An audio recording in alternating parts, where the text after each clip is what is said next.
So hello guys, চলে এসেছি আবার একটা নিউ ব্লগ নিয়ে। এখন আমরা শান্তিনিকেতন থেকে আমাদের বাড়ির উদ্দেশ্যে বেরিয়ে পড়েছিলাম। খুব সকাল সকাল আমাদের ট্রেন ছিল, কিন্তু আমাদের সাথে ঘটে যায় একটা কাণ্ড। তোমরা দেখো কি কাণ্ড ঘটে। আজকে আমরা একটা কি বলবো ফার্স্ট টাইম ট্রেন ছিল হচ্ছে যে 8:33, এটা লেটে হচ্ছে যে 8:50, কিন্তু আমরা তার আগে ট্রেনে উঠে পড়েছি, অথচ সেই ট্রেনটা আমাদের ছিল না। সেই ট্রেনটা দেখা একবার বেরিয়ে যাচ্ছে।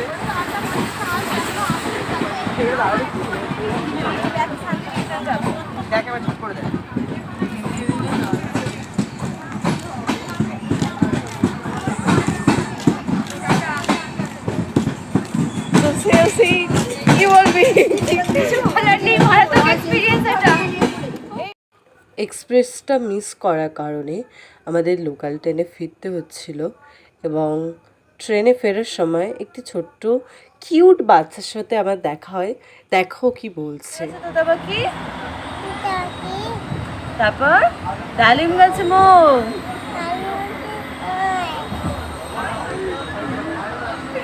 কিউট রে। তারপর বাইরে আমরা দুপুরে লাঞ্চ করি এবং বাড়ির উদ্দেশ্যে বেরিয়ে পড়ি। এখনের জন্য টাটা গাইস, পরবর্তী ভিডিওতে আবার দেখা হবে। টাটা।